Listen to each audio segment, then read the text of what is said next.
I don't want this to be the final word on what the trendy style is. Imagine this. Backstage at the Troubadour in Los Angeles. In 1979, a young assistant hurries to inform the promoters that Linda Ronstadt just left the green room once more. The reason she saw his name on the schedule was not hers or the Eagles, but his, and she wasn't having it. For decades, she kept that reason to herself. But today, after years of tactful grace and diplomatic interviews, finally, Linda Ronstadt has revealed the bands she secretly hated. And the list isn't what you might have expected. The facade of peace in Laurel Canyon collapses into a bitter rivalry scandal, an unapologetic truth. You have probably heard about how Linda Ronstadt helped launch the Eagles, but few people discuss it. This is the story of Linda Ronstadt's 7 most hated musicians, the people she clashed with, the people who betrayed her, and the people whose egos left scars deeper than the headlines ever revealed. As the Eagles rose to fame, Henley's ego exploded. Imagine a band that used to open for Ronstadt now acting like they owned the Sunset Strip. The tipping point was a heated argument backstage at the Universal Amphitheater in 1975, when Henley made a crude remark about her musical choices, suggesting she should stick to covers. Henley began as her drummer and backup singer in the early 70s, when Ronstadt was already a rising star, and give voice to the actual songwriters. It wasn't just about egos, it was about respect. Henley had trampled all over Adito-Ide, but that wasn't the only altercation that left a scar. Linda didn't just storm out. Her friends whispered behind the scenes about snide remarks and growing resentment. Henley, now full of swagger and cocaine-fueled arrogance, reportedly said she was too precious for rock and roll. She never forgot the betrayal in private, calling him a climber who lost his soul. Another artist might push things too far, transforming a spontaneous encounter into a lifetime resentment.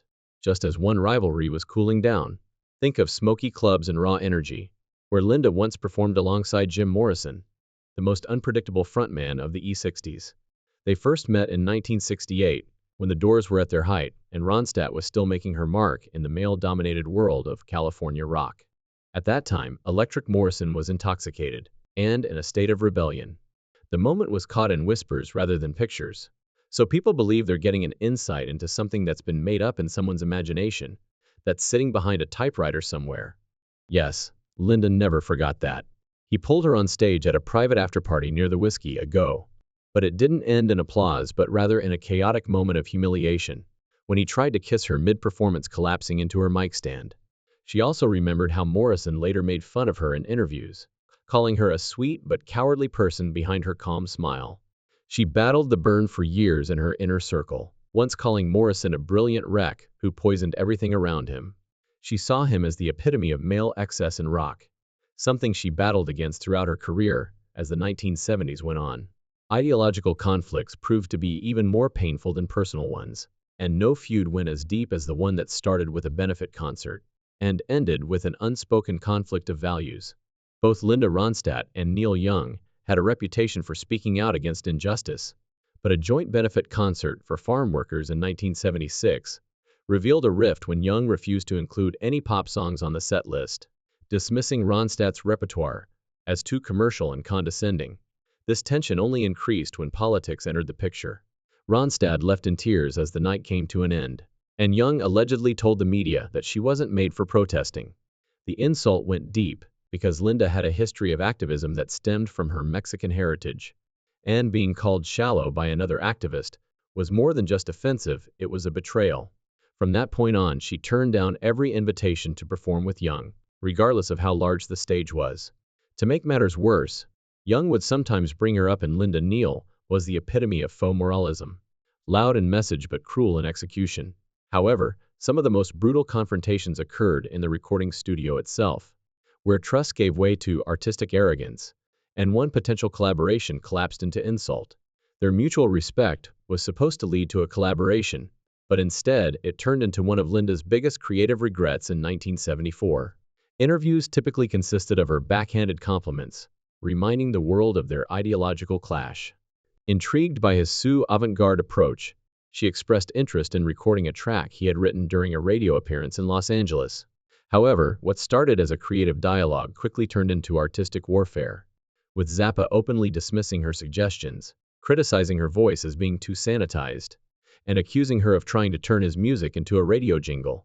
Things escalated during a rehearsal session when Zappa stopped the band mid-song and said in front of everyone, "This is what happens when you hand real music to a pop singer."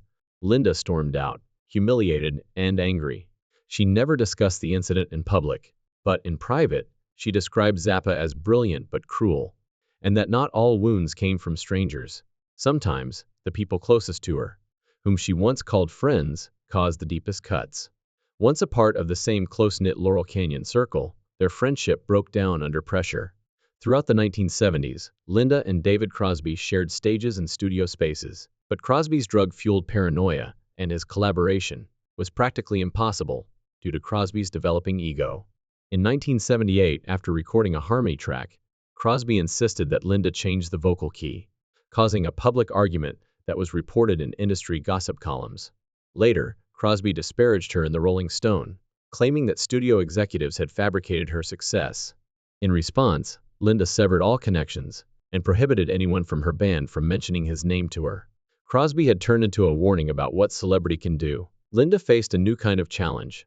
As the new wave era emerged, not from her generation but from younger voices, determined to make fun of what had come before, the punk wave of the late 70s brought new faces, and not all of them were welcome.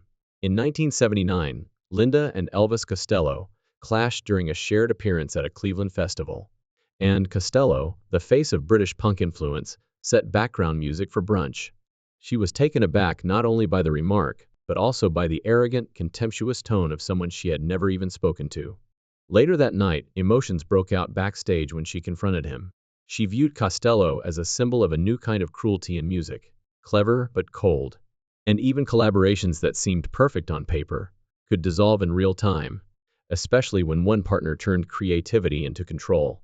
Costello, intoxicated, hurled another insult and left that moment, sealing her disdain. Paul Simon and, in 1982, Linda Ronstadt and Simon tried to record a duet for Simon's upcoming album, but rehearsals quickly became icy. Simon, who is known for his perfectionism, kept interrupting Linda, offering unsolicited coaching and insisting on rewriting lyrics she hadn't agreed to. Linda later confided to friends that working with Simon felt like being talked down to by a principal.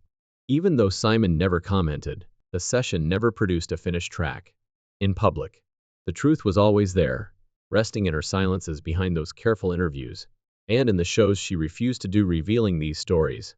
But Linda Ronstadt chose diplomacy for years, while the rock world was whirling around in scandal and scandal drama. She walked away vowing never to work with him again, because it wasn't just about the song. It's about clarity now, not resentment. Ronstadt's career wasn't not only because of her skill, but also because of her perseverance in the face of adversity, her silent defiance of toxic pain, and her refusal to allow male-dominated power structures to dictate her course. By removing the curtain, she is not only making amends, but also demonstrating to a new generation of artists, particularly women, that standing firm is not a sign of weakness but rather of legacy. And perhaps that is the true story here, not just about who Linda Ronstadt detested, but also how she overcame them all,